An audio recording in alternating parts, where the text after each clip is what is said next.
Your business background is quite extensive, and how does that give you a leg up? Well, I think it gives me a huge advantage. From the very beginning, and as an Air Force veteran, as an air traffic controller, through my business career, I worked for a company and have managed people, have made payrolls, have put my own money on the line for my own businesses, and taken the risks that so many small business owners have. Whether you work for a company or you own a company, I think it's important that you see what's going on every day, and I don't know whether career politicians really know what's going on every day. You might hear about it, might read about it, but you really need to live it to be in touch with the people.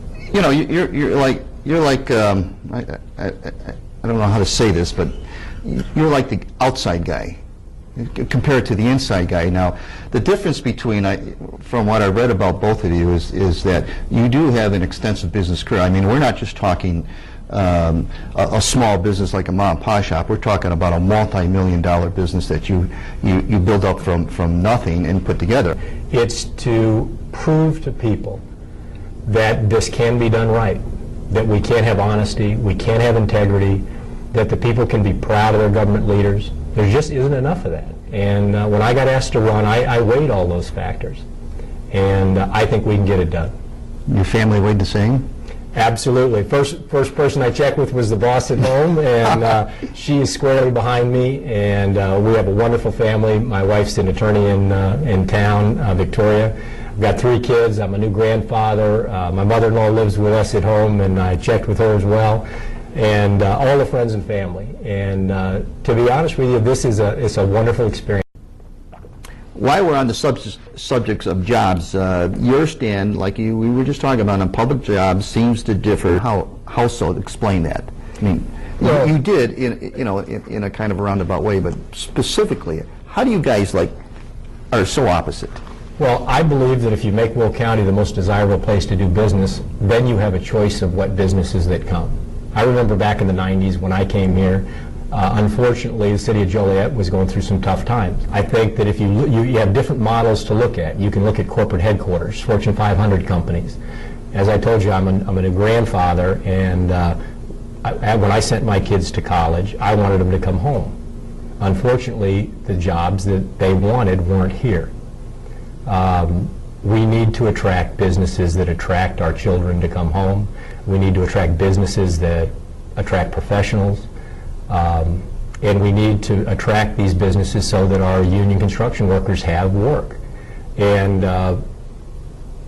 you don't attract those companies by being for a gas tax, by being for a gross receipts tax, for being for increased impact fees, for putting 50% mandatory set-asides in development projects. I mean, that stifles growth. Right now, one of the big issues from the realtors in Will County are that we can't get people to build houses because the county executive's office, through the land use department, has put together a 50% requirement for open spaces.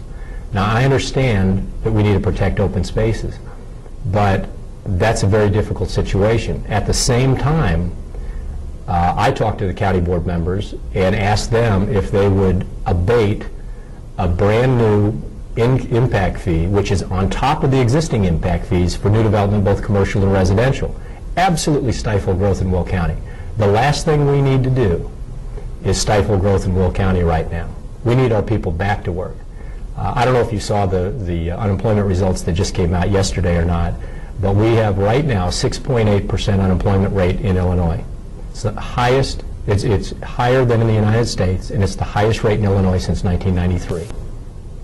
Now, the last thing we need to do, now this is what I'm talking about, being in touch with people. People need jobs. They need to pay their mortgages. They need to be able to go to and from work. There is a great, flux in this county between older residents who've been here for generations and certainly newer residents who have come from the different counties, mainly from Cook County, and have taken advantage of housing and everything else. But now with the housing crunch, some of their dreams, they seem to have just flown away, and the ones who've been here forever, they sit on the side and say, "I told you so, I told you so." We should have done we should have constricted the building a little bit slower than race at it. It seems to differ a little bit from what you're saying, though. On the one hand, we need the jobs here. There is no doubt about that. We are getting killed just in residents getting in their cars every day and spending an inordinate amount of money in the tank, and it's eating up their food costs and everything else. And I have to believe that you're right. Jobs are important. But on the other hand, we have this other set of opinion about how fast do we grow, and nobody seems to think about growth in the terms of businesses. We always think of terms of growth in population, because it seems like the norm is population brings business. And I'm not so sure that's the case, but I'll let you jump in there if you want. I think you hit the nail on the head. It's controlled, managed growth. We have got to be careful. The growth will come. It's the quality of the growth. A perfect example is here in Plainfield, when 355 used to dump its traffic into 55. You saw exactly what happened. Now we built 355 extension over to 80. Guess what? It's exactly the same scenario 10 years later. Now, how many times do you have to empty a 4-lane road into a 2-lane road to figure out that you need to create an alternative? These are the same guys that have been around for year after year after year. Now, if we extended another 10 miles, are we going to then create a nightmare for those residents? I mean, this isn't rocket science. It's prudent management. It's long-term thinking. If you're going to think long-term, 10 years out, 15 years out, what does this do to the community? What's this do to Will County? That's what we're talking about. Corporations and boards can't have yo-yo cycles of revenue. We have to think long-term, strategic planning, and then operate every day to execute that plan.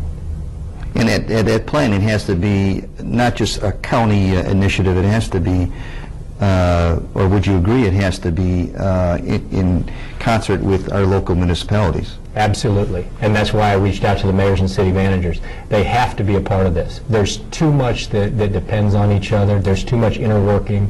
There are too many things that we need to and should be talking about together. And quite frankly, there's just a lack of that. One of the other things we need to do is post the D2s, those campaign disclosures, on the Will County website. Shows you who gives the money, and then you need to also post who gets the contracts. Do you think the board will support some kind of ethical reform? Absolutely. The Will County Board is ready, willing, and able to have full disclosure. If you look at the county auditor's office, Steve Weber has been pushing for reform and disclosure for years. Lori McPhillips, who does a wonderful job. And she does, and she just put up a website that you could be proud of. But there's, absolutely. There's only, the county clerk that has one, and of course Lori does, but the rest is like, transparency is not there. Well, and think about that, and I don't want this to be partisan, but it is. I mean, that's the problem. There is old-style Chicago politics, and there is other. And it requires leadership. We have union workers right here in Will County. We have Will County-owned, managed, controlled businesses that are certainly capable of the expansion and the growth that's going to take place in Will County. We're perfectly positioned. We've got the open spaces that we need to protect. We've got quality of life issues that we need to protect. But we also need to make Will County the most attractive place for business to come to. And this goes to the core of whether you want career politicians or whether you want citizenry to step up, give back, and do the best job they can. I've read some letters to the editors, and there are a number of people who are asking, why isn't the county stepping in? Why isn't the county becoming more proactive in this project, not to promote it as such, but to help the people transition into it?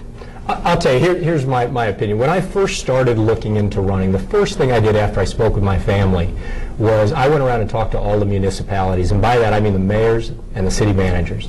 They're the closest to each area. They know what's important. If you look on my letterhead, there are 11 mayors in Will County. you have to have a relationship with the leadership in order to have joint decisions, have a big seat at the table.